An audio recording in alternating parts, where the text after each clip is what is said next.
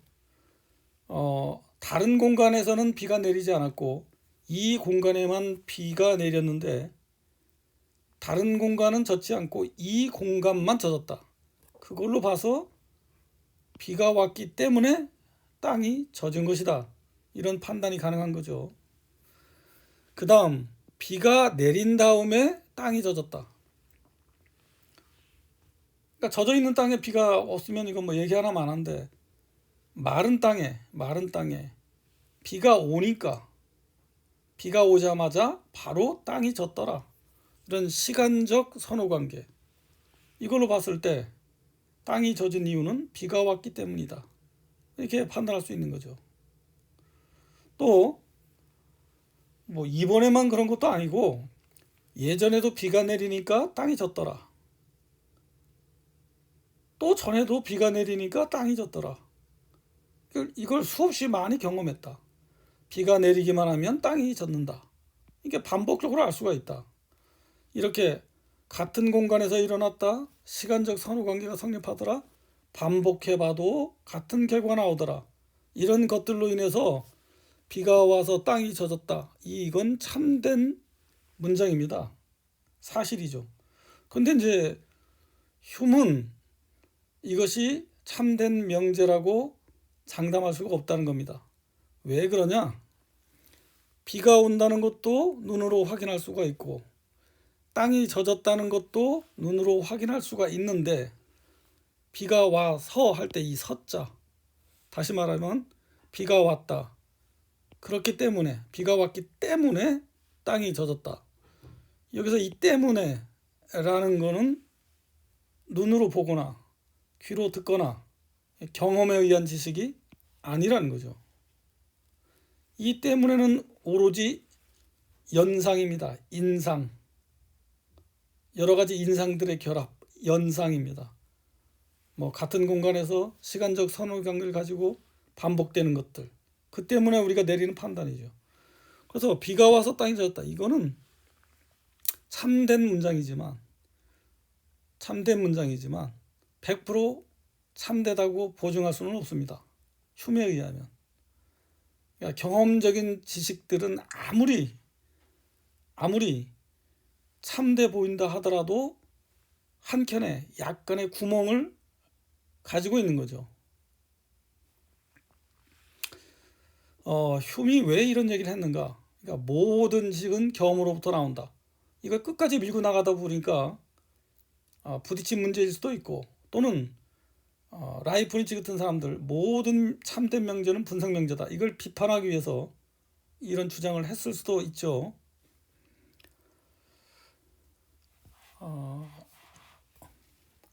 휴문 이게 도서관 사서였는데 한번 그렇게 생각해 봐요. 공군사관학교 도서관에 가서 책을 한 권 꺼내면 그러니까 이 세상에 존재하는 모든 명제는 분석 명제이거나 종합 명제입니다. 둘 중에 하나예요. 책을 펼쳐봤더니 이건 분석 명제로 이루어졌더라. 그럼 뭐 이건 정말 쓸모없는 책이죠. 동호 반복이니까. 책 첫 페이지서부터 끝 페이지까지 A는 A, B는 B, C는 C, D는 D 쭉 나열해놨다. 그거 어디다 써먹겠어요 이거를. 쓸데없는 책이죠. 그 다음에 우리가 만약 100% 참된 지식을 얻고자 한다면 이제 그런 책이 있을까? 그러니까 분석 명제로 이루어진 책은 다 버렸고 이미.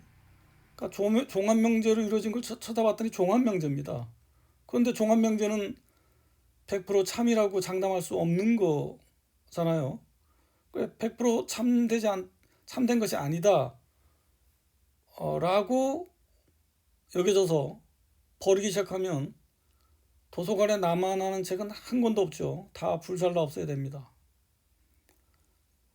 그런 문제가 발생하는 거죠. 정말 이 세상에 참된 지식이란 존재하는 걸까? 이런 이제 의문을 제기할 수가 있는 거죠. 칸트의 철학은 거기에 대한 하나의 답일 수 있습니다.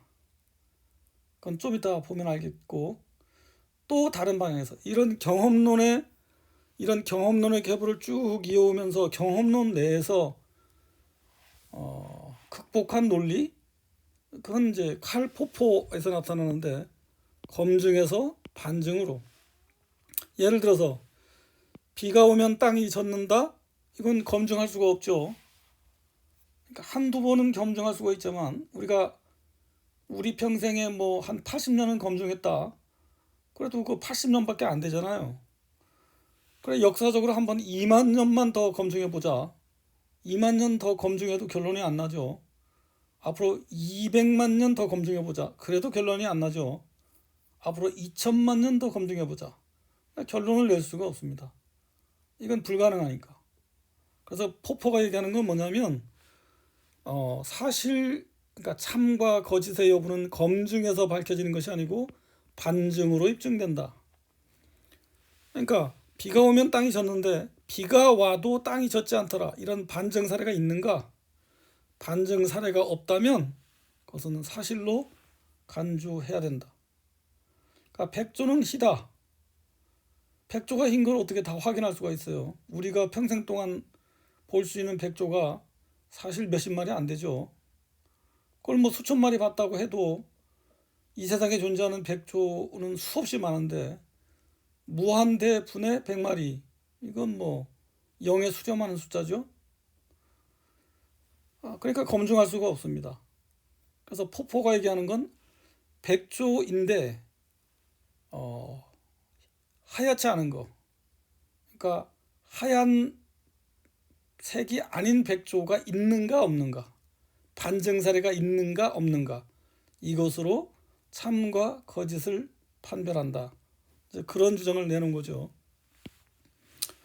참고로 한마디 더 하면, 그러니까 백조는 이렇게 쓰잖아요, 한자로. 그러니까 흰 새인데 이렇게 하나의 단어로 쓰면 이건 보통명사죠. 보통명사죠. 이 경우에는 종합명제가 됩니다. 흰새는 하얗다, 이것도 참이고, 흰새는 하얗지 않을 수도 있다, 이것도 참입니다. 이걸 보통명사로 썼다면, 만약에 분석명사로 썼다면, 그러니까 흰새 이렇게 한 칸 띄웠다면 하얀 새는 하얗다, 100% 참이죠. 하얀 새는 하얗지 않다, 이건 100% 거짓입니다. 모순이 발생했으니까. 그러니까 명사를 이렇게 보통명사로 사용하느냐, 아니면 이렇게 이런 수식어로 하얀 새 이렇게 사용하느냐에 따라서 분석명제가 되느냐 종합명제가 되느냐 달라질 수 있죠. 그래서 영어에서는 그 화이트하고 버드 사이에 하이픈을 그으면 이렇게 보통명사, 하나의 보통명사로 사용하는 것이고, 화이트, 버드 띄웠으면 뭐 하얀 새 이렇게 되는 거죠. 조금 어려운 내용들인데 좀 여러 번 반복해서 보면서 그 의미가 뭔지를 확실히 좀 파악을 했으면 좋겠습니다. 예, 또 잠깐 쉬었다가 세 번째 동영상으로 이어가겠습니다. 예, 두 번째 동영상은 이상입니다.